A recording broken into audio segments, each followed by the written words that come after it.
భారత కాంగ్రెస్ అధ్యక్షుడు మల్లికార్జున ఖర్గే తెలంగాణ పర్యటన కాంగ్రెస్ శ్రేణుల్లో ఉత్కంఠ రేపుతోంది. ఆయన కీలక సమావేశాలు ఎల్బీ స్టేడియంలో జరిగే భారీ బహిరంగ సభలో పాల్గొననున్నారు. పార్టీ అంతర్గత సమావేశాల్లోనూ ప్రసంగించనున్నారు. స్థానిక ఎన్నికల ముందు జూబ్లీహిల్స్ ఎన్నిక ముందు ఖర్గే రాష్ట్రానికి రావడం ప్రాధాన్యత సంతరించుకుంది. శుక్రవారం కాంగ్రెస్ చీఫ్ ఖర్గే బిజీగా గడపడంతో పాటు పార్టీ నేతలకు దిశానిర్దేశం చేయనున్నారు. రేపటి షెడ్యూల్ ఏంటో తెలుసుకుందాం.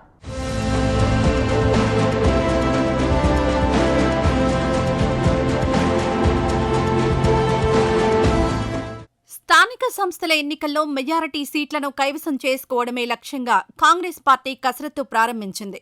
స్థానిక ఎన్నికల్లో గ్రామస్థాయి నాయకుల పాత్రే కీలకం కాబట్టి శుక్రవారం హైదరాబాద్లోని ఎల్బీ స్టేడియంలో గ్రామస్థాయి నేతల సమ్మేళనాన్ని ఏర్పాటు చేసింది. ఈ సమ్మేళనాన్ని విజయవంతం చేయడానికి పార్టీ రాష్ట్ర నాయకత్వం ముమ్మరంగా ఏర్పాట్లు చేపట్టింది.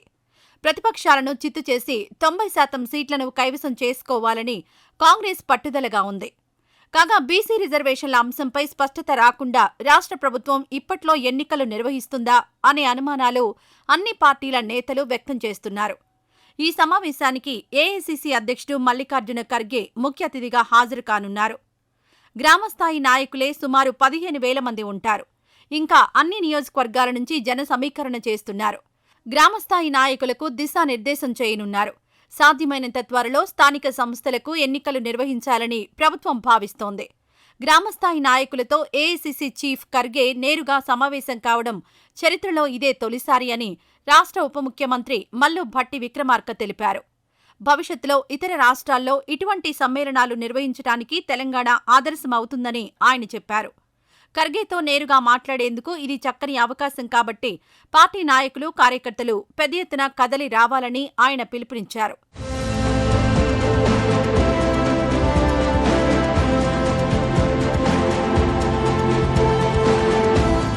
గాంధీభవన్లో శుక్రవారం ఖర్గే బిజీగా గడపనున్నారు. మొదట గాంధీభవన్లో టీపీసీసీ రాజకీయ వ్యవహారాల కమిటీ సమావేశంలో పాల్గొంటారు. ఈ సమావేశంలో రాజకీయ వ్యవహారాల కమిటీ అధ్యక్షురాలు మీనాక్షి నటరాజన్ నేతృత్వం వహిస్తున్నారు. ఇందులో ముఖ్యమంత్రి రేవంత్ రెడ్డి, ఉప ముఖ్యమంత్రి భట్టి విక్రమార్క, మంత్రులు, పీసీసీ చీఫ్ మహేష్ కుమార్ గౌడ్, తెలంగాణ నుంచి ఏఐసీసీలో ప్రాతినిధ్యం వహిస్తున్న కార్యదర్శులు, పీసీసీ వర్కింగ్ ప్రెసిడెంట్లు, పార్టీ అనుబంధ సంఘాల అధ్యక్షులు రేణుకా చౌదరి, జానారెడ్డి వంటి కొందరు సీనియర్ నేతలు పాల్గొంటారు. ఈ సమావేశంలో లోక్సభ ఎన్నికల ఫలితాలపై పూర్తి స్థాయిలో సమగ్ర విశ్లేషణ చేయనున్నారు. ప్రభుత్వ పాలనా తీరును, ప్రజాస్పందనను సమీక్షించనున్నారు. పార్టీలో అంతర్గత సమస్యల పరిష్కారంపైన ఈ సమావేశంలో చర్చించనున్నారు. పార్టీకి ఎదురయ్యే సవాళ్లు, వాటిని ఎదుర్కొనే వ్యూహాలపై చర్చ జరగనుంది.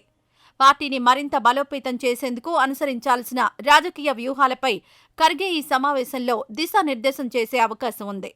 ఈ సమావేశంలో వారి నుంచి అభిప్రాయాలు, ఆలోచనలు, సూచనలు స్వీకరిస్తారు. పార్టీని బలోపేతం చేయడం, స్థానిక సంస్థల ఎన్నికలకు పార్టీ నేతలను సంసిద్ధం చేయడం ఈ సమావేశం ముఖ్య ఉద్దేశం. పార్టీలో ఐక్యతను, క్రమశిక్షణను పెంపొందించేలా అఖిల భారత అధ్యక్షుడు ఖర్గే పలు సూచనలు చేసే అవకాశం ఉంది.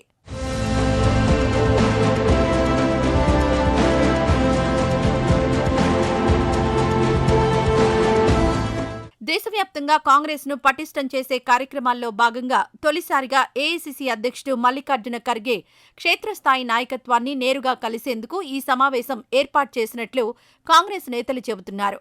ఏ రాష్ట్రంలోనూ కాంగ్రెస్ నాయకత్వం ఇలాంటి సభ నిర్వహించలేదని చెబుతున్నారు.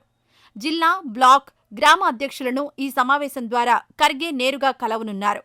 లోక్సభ ఎన్నికల ఫలితాలను సమీక్షించడం, సంస్థాగత లోపాలను సరిదిద్దేలా మార్గనిర్దేశం చేయడం, గ్రామస్థాయి నుంచి పార్టీని పటిష్టం చేసే వ్యూహాలను ఇక్కడ చర్చించనున్నారు. కాంగ్రెస్ పార్టీ ఉద్దేశాలను, కాంగ్రెస్ ప్రభుత్వ పనితీరు ఫలితాలను ప్రజల్లోకి తీసుకువెళ్లేలా పార్టీ అధ్యక్షుడు సూచనలివ్వనున్నారు. పార్టీ సంస్థాగత వ్యవహారాలపై గాంధీభవన్లో పార్టీని గ్రామస్థాయి నుంచి పటిష్టం చేసేందుకు తెలంగాణ కాంగ్రెస్ అధ్యక్షుల సమ్మేళనంలో పాల్గొనున్న ఖర్గే ఈ పర్యటనలో ప్రజలతోనూ ముచ్చటించనున్నారు. ఇందుకోసం తెలంగాణ కాంగ్రెస్ ఎల్బీ స్టేడియంలో మధ్యాహ్నం నుంచి బహిరంగ సభను ఏర్పాటు చేసింది. ఇందుకోసం తెలంగాణ జిల్లాల నుంచి జన సమీకరణ చేస్తున్నారు. తెలంగాణ ప్రభుత్వం ఏర్పడిన తర్వాత సంక్షేమ పథకాల అమలు, వాటి ఫలితాలను ప్రజలకు వివరించనున్నారు. 6 గ్యారంటీ పథకాల అమలు తీరును, ప్రభుత్వ పాలనా విజయాలను చెప్పే అవకాశం ఉందని కాంగ్రెస్ నేతలు చెబుతున్నారు. ఈ సభ ద్వారా ఎస్సీ, ఎస్టీ, బీసీ, మైనారిటీ, మహిళలు, యువత, కార్మికులు, రైతులను ఉద్దేశించి మాట్లాడే అవకాశం ఉంది. దీంతో పాటు బీఆర్ఎస్, బీజేపీ పార్టీల విమర్శలను పార్టీ అధ్యక్షుడు మల్లికార్జున ఖర్గే తిప్పికొట్టే అవకాశం ఉంది.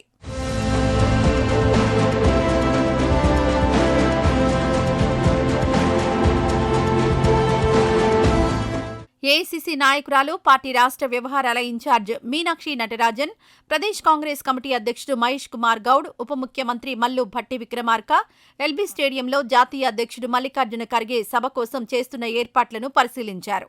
వర్షం కురిసినా ఇబ్బంది లేకుండా ఏర్పాట్లు చేయిస్తున్నారు. స్టేడియం మధ్యలో గ్రామస్థాయి నాయకులు కూర్చునే విధంగా, స్టేడియం చుట్టూరా ఉండే గ్యాలరీలో సామాన్య కార్యకర్తలు కూర్చునే విధంగా ఏర్పాట్లు చేస్తున్నారు.